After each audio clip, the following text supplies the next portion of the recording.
오늘날 기독교가 세상에서 가장 많이 공격받는 내용이 무엇일까요? 이런 겁니다. 너희만 잘났느냐? 세상에는 다양한 종교가 있고 인생이 있는데 이걸 인정하고 그들과 공존하라, 화평하라 라고 하는 것입니다. 이것을 매스컴으로 떠들고 또 사람들이 글로 책으로 써내고 많은 사람들이 동조하고 심지어 기독교인들까지도 세상과 화평하라 하고 압력을 넣습니다. 그렇게 하지 않으면 기독교가 존립할 수 없을 것처럼 그렇게 위기의식을 불어넣는 사람들이 교회 안에도 많이 있습니다. 그런데 오늘 본문에는 예수님께서 오히려 세상과 불화하라 그럽니다. 분쟁하라는 거죠. 이 말씀은 우리를 참 당혹스럽게 해요. 왜냐하면 기독교는 분쟁하고 갈라져서 싸우는 종교가 아니라 화평케 하는 자들은 하나님의 아들이라 일컬음을 받는다라고 하는 산상보훈의 말씀대로 사는 자들인데 오늘 본문은 갑자기 분쟁하라 그러거든요. 도대체 이 이야기가 어떤 의미일까? 이것을 우리는 알기 위해서 먼저 49절과 50절을 보면 예수께서 내가 불을 던지러 왔다 하신 이 말씀의 의미가 무엇인지를 생각을 해봐야 합니다. 사실 예수님은 누가복음 9장 51절에 예수께서 승천하실 기약이 차감해 예루살렘을 향하여 올라가기로 굳게 결심했다라는 말씀을 하셨는데 예루살렘을 향하여 승천할 기약이 차서 올라가는 그 왜 예루살렘을 가는지 승천하는 기약이 뭔지 이런 것에 대해서 분명하게 말을 하신 적이 없어요. 그런데 오늘 본문 49절로 53절에 드디어 예루살렘으로 가시는 이 여행의 의미가 무엇인지를 분명히 말을 하게 되는 겁니다. 그래서 오늘 말씀이 굉장히 중요한 말씀이에요. 그때 예수님은 내가 불을 땅에 던지러 왔다라고 말을 합니다. 여러분 거기다 밑줄을 하십시오. 내가 불을 땅에 던지러 왔다. 불이라는 말. 오늘 본문에 이 49, 50절에 나오는 불이라는 말이 두 번 나오고 받을 세례가 나오는데 이 세 군데다 하시고 그 다음에 땅에라는 것이 동그라미를 해야 할 필요가 있습니다. 여러분 예수님이 던지는 불이 뭘까요? 49절 50절은 그것을 불과 세례라는 말로 설명을 합니다. 그리고 51절 53절은 그것의 파생적인 결과를 제시를 하는 그런 내용이라고 할 수가 있습니다. 우리는 흔히 성경에서 불 그러면 금방 어떤 생각을 하냐면 성령의 불, 성령의 뜨거운 불을 생각을 합니다. 우리 교회는 그런 분이 좀 적겠지만 이 불은 사실은 성령의 불하고는 아무 상관이 없습니다. 아니 성령의 불이라는 언급이 성경에는 한 번도 안 나옵니다. 신구약 전체를 통틀어서 사람들이 여기 있는 단어와 저기 있는 단어를 조합해서 조각을 맞춰서 만들어낸 단어예요. 성경 자체는 성령의 불이라는 말이 없어요. 어쨌든 이 본문은 50절에 이 불을 예수님이 받을 세례하고 연결을 합니다. 자, 그러면 여기서 우리가 생각을 해보십시다. 예수님은 불을 땅에 던지러 왔는데 그 불이 붙지 않아서 답답하다 그러세요. 만약에 예수님께서 이 말씀을 이 불을 성도들에게 던지러 왔다 그러면 뭘까요? 그러면 성령의 불이겠죠. 그죠? 짐작컨대. 그런데 이 불을 땅에 던지러 왔다 그러면은 성령의 불일까요? 땅이 뭐예요? 세상이잖아요. 예수님이 세상 안 믿는 사람에게 성령 주나요? 말이 돼요, 안 돼요? 안 되는 이야기인 거예요. 이게 땅에다가 동그라미를 칠하는 이유가 그겁니다. 예수님이 성도들에게 불을 던지러 온 것이 아니에요. 세상에 던지러 왔다는 거예요. 그러면 세상에 던지러 왔다가 뭐냐? 그걸 설명하기 전에 50절은 그것을 이렇게 말을 해요. 내가 받을 세례가 있다라고. 그러니까 세상에 불을 던지는 것과 내가 받을, 여기서 나는 여러분이 아닙니다. 예수님입니다. 예수가 받을 세례, 이것이 어떤 연관이 있다. 그래서 지금까지 이야기를 정리하면 이거예요. 49절은 불이 아직 붙지 않았다 그러고 50절은 내가 받을 세례가 아직 남아있다라고 말을 합니다. 그러니까 이 둘, 49절에 불이 아직 붙지 않았다는 것과 내가 받을 세례는 동일한 것을 말을 하는데 미래에 이루어질 사건인데 먼 미래가 아니라 가까운 미래입니다. 그게 뭘까요? 이 둘 다 십자가를 이야기를 하는 거예요. 예수님이 십자가에서 받을 세례를 염두에 두고 불세례라고 말을 하는 겁니다. 그러니까 예수님은 십자가에서 하나님이 쏟아붓는 심판의 세례를 불세례라고 그렇게 표현을 하는 겁니다. 그러면 어떻게 십자가가 불세례냐? 누가복음 3장 16, 17절은 그걸 이미 표현을 한 적이 있어요. 거기 보면은 세례 요한이 예수님을 소개하면서 이렇게 말을 합니다. 예수님은 성령과 불로 너희에게 세례를 주러 오시는 분이다. 그런데 이 성령과 불을 사람들은 성령의 불이라고 잘못 읽어요. 그래서 항상 초등학교는 어디 나와야 된다고요? 인류를 나오실 필요가 있어요. 대학은 인류 안 나와도 돼요. 초등학교만큼은 인류를 나와야 돼요. 그거는 항상 면 단위에 있다고요. 존재없다. 이건 농담입니다. 자, 그래서 성령의 불이라고 하지 않고 성령과 불이에요. 자, 그런데 중요한 것은 사도행전 1장 5절을 보면 누가복음과 동일한 저자인 사도행전의 저자가 누가죠, 둘 다 이렇게 말을 해요. 예수께서 부활하고 승천하시기 전에 예수님이 말씀하시기를 요한은 물로 세례를 베풀었으나 너희는 몇 날이 못되어 뭘로? 성령으로. 다 같이 해보세요. 뭘로? 성령으로. 예, 그 뒤는 안 읽어도 돼요. 성령으로. 불이 어디로 날아가고 없어. 예수님이 까먹었다? 아니죠. 예수님께서 일부러 성령을 탈락시키고 말을 않는다. 왜냐하면 세례의 대상이 누가복음에서는 이렇게 열려져 있지만 그런데 사도행전에서는 닫혀져 있어요. 누구로? 예수 믿는 제자들에게. 예수 믿는 제자들은 심판의 대상이 아니에요. 그러니까 성령으로 세례만 이야기를 하지 불세례는 말하지 않는 겁니다. 왜냐하면 불세례는 심판이기 때문에. 그래서 너희는 심판의 대상이 아니라 성령의 세례, 즉 구원의 대상이다라는 이야기예요. 하나님의 백성들이 받는 세례는 성령의 세례지 불세례가 아닌 것을 이렇게 보여주는 겁니다. 그래서 예수님께서는 성령과 불로 세례를 베푸실 것이다라고 말씀하신 바로 뒤에 누가복음 3장 17절은 그 불의 의미를 설명하면서 뭐라고 하느냐 하면 이렇게 말을 해요. 꺼지지 않는 불에 쭉정이를 태우는 거라고요. 뭐를 태워요? 알곡이 아니라 쭉정이를, 꺼지지 않는 불에. 그러니까 불이 심판이라는 이야기를 분명히 하는 겁니다. 그래서 이 심판의 불을 오늘 본문에서는 예수님이 심판의 불 하지 않고 내가 받을 세례라고 표현을 한 겁니다. 이것을 땅에 던지러 왔다, 이 불 심판을. 그런데 예수님은 이 땅에 사시는 동안 어느 누구에게도 한 번도 뭐 성령이든 불이든 세례를 준 적이 없어요.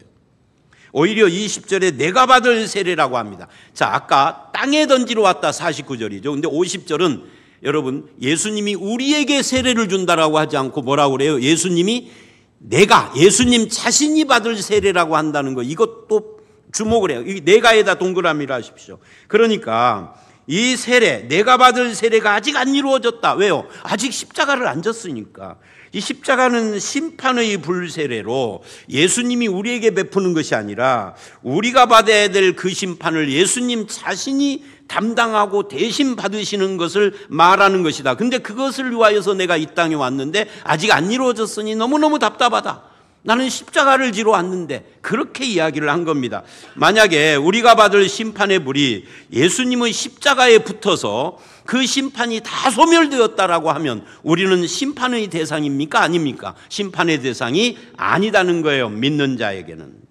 그러나 안 믿는 사람들에게는, 믿는 우리에게는 불세례의 심판이 남아있지 않습니다. 예수님의 십자가에서 다 붙어가지고 소멸돼 버렸기 때문에. 그러나 안 믿는 사람은 그 불심판을 누가 담당해야 돼요? 자신이 담당을 해야 하는 겁니다.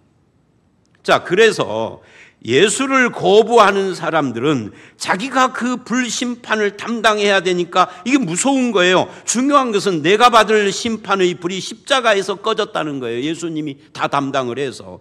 그러므로 이제 우리 성도들은 받아야 될 불심판이 남아있지 않습니다. 이걸 뭐라고 하는 거죠? 구원이라고 하는 겁니다. 여러분, 구원 받으셨습니까? 심판을 면제된 겁니다. 죄와 사망의 권세에서 뿐만이 아니라 심판이 면제가 된 거예요. 어디서? 십자가에서 소화시킨 거예요. 밥 먹고 소화가 아닙니다. 소화, 불을 껐다 그 말이에요.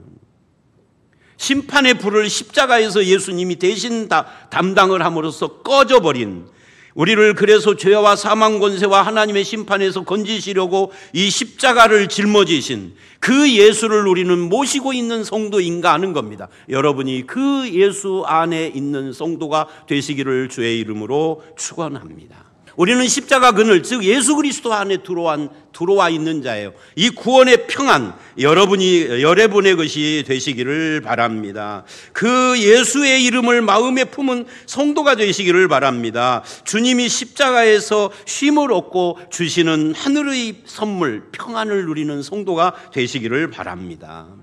누가복음 8장 43절로 48절에는 유명한 12회를 혈루병 걸린 여자가 나와요.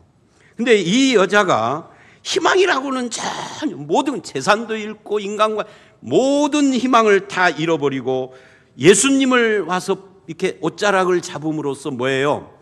겨우 건강만 얻었어요. 제가 겨우라고 했습니다.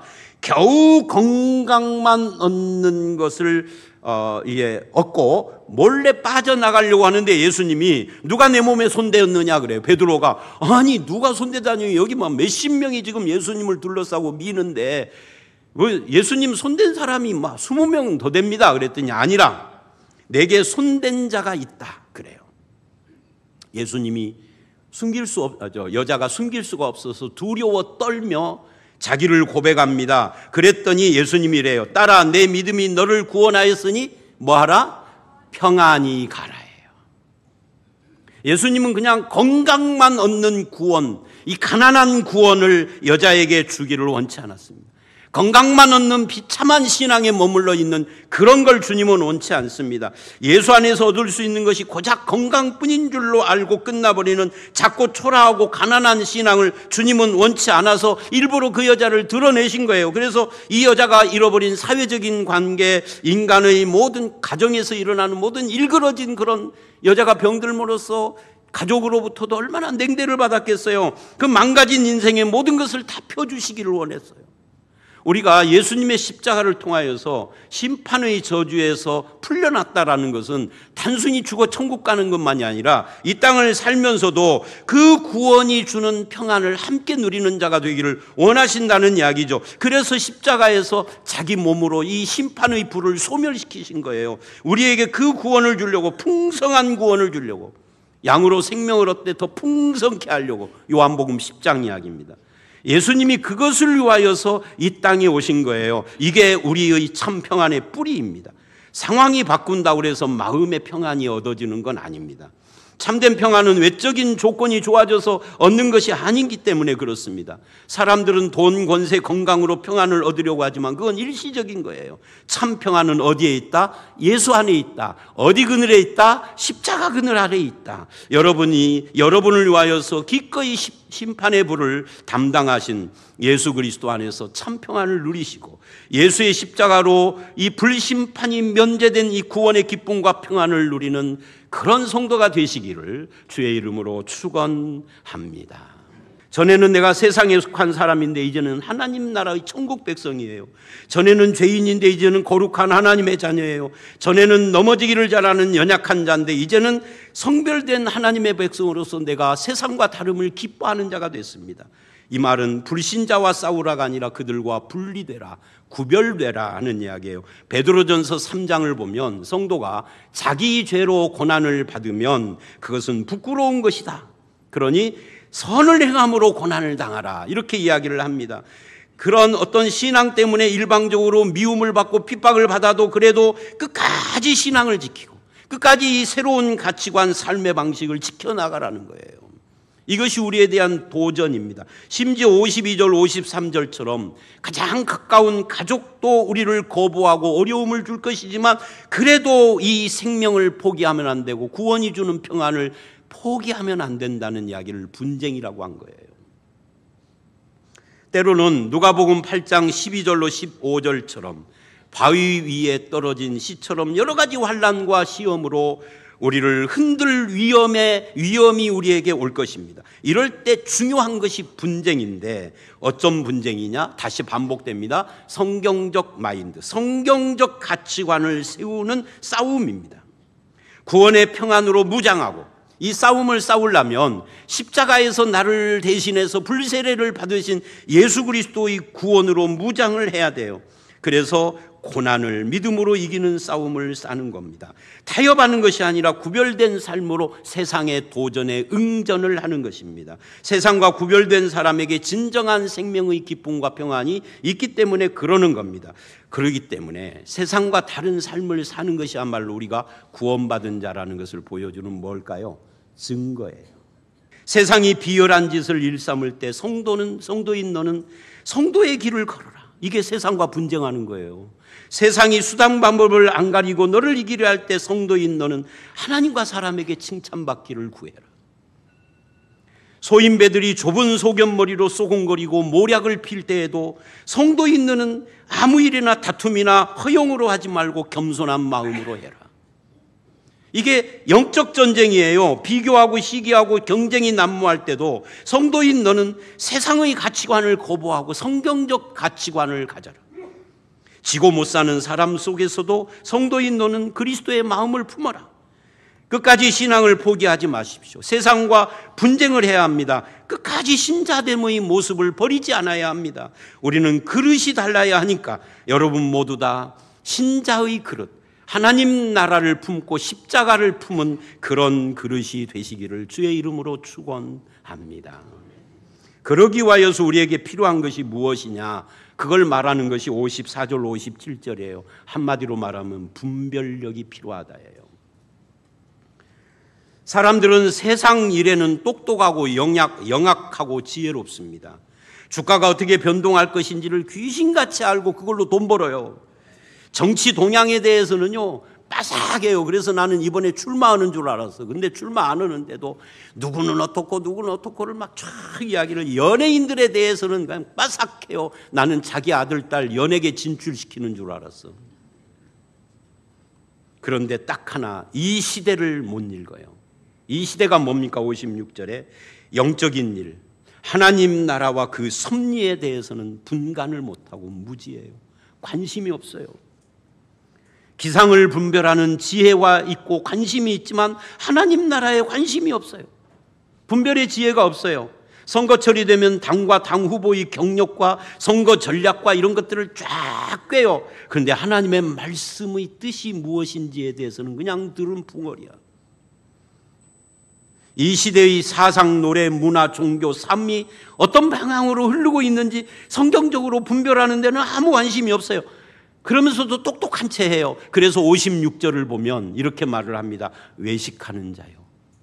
여러분, 이 외식하는 자여가 굉장히 뜬금없는 표현처럼 들려요. 외식하는 자면 누가 생각납니까? 바리새인이잖아요. 근데 이 본문에는 바리새인과 아무 접촉점이 없어. 근데 왜 외식하는 자라고 할까? 이런 이야기예요. 세상에 대해서는 빠삭하면서도 하나님 나라에 대해서는 전혀 관심도 없고 모르고 성경적 마인드에 대해서는 아무것도 안 갖춰져 있으면서도 그렇게 무지하면서도 영적인 것에, 다른 것에 빠삭한 채 하는 것이 외식이다, 그 말이에요. 믿는 자에게. 그래서 우리에게는 뭐가 있어야 된다? 분별력이 있어야 된다.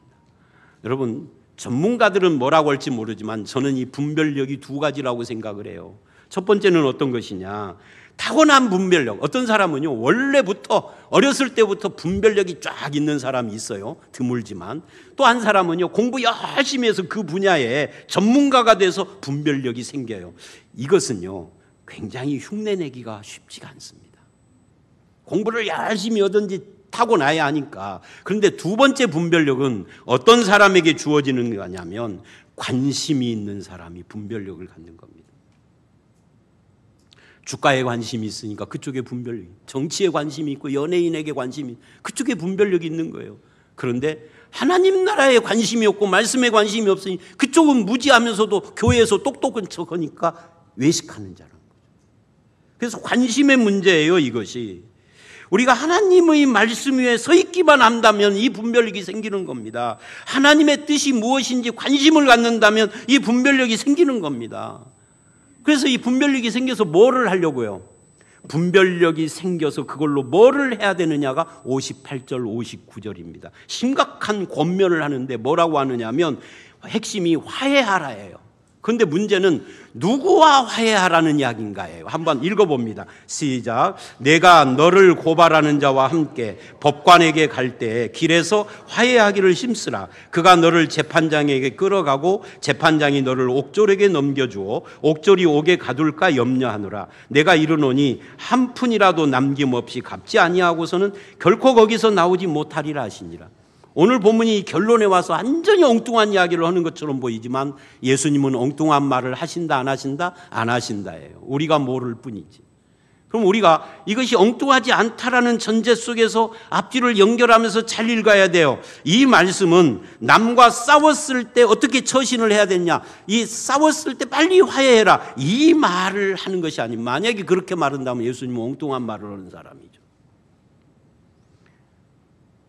여기서 화해는 이겁니다.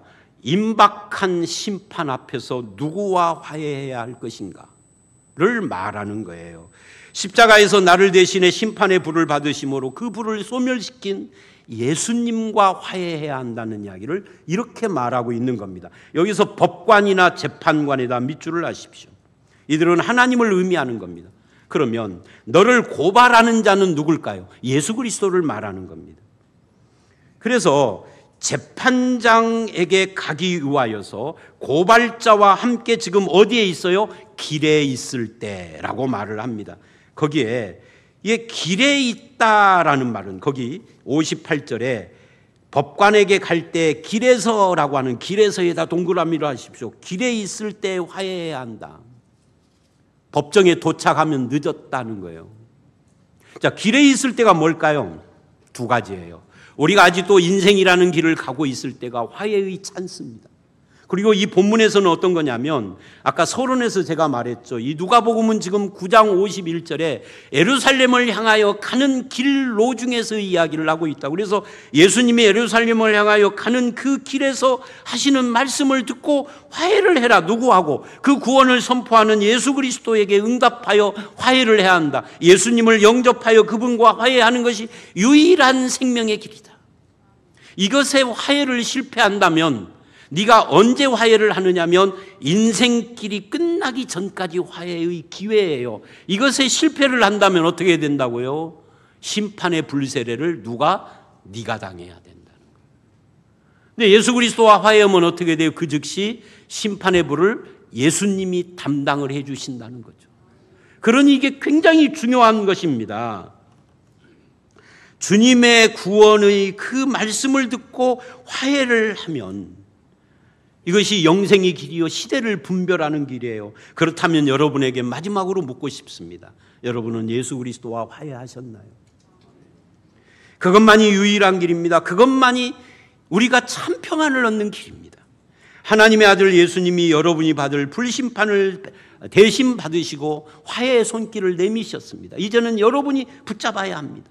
이미 여기는 붙잡은 분들이 대다수이겠지만 한두 분이라도 아직도 그 화해의 손길을 붙잡지 않은 분이 계시다면 지금이 찬스입니다. 예수와 화해하십시오. 돌밭이 되지 말고 가시밭이 되지 말고 돌밭 가시밭을 말씀으로 기경하여 갈아엎고 예수를 향하여 좋은 마음을 간직한 밭이 되셔야 합니다. 그래서 예수가 주시는 참된 평안을 누리시고 그 구원의 평안, 십자가 그늘 아래 쉼을 얻는 그 평안의 능력으로 구별된 삶을 사시고 그래서 세상과 다름을 두려워하지 않는 믿음의 길을 걸어가십시오.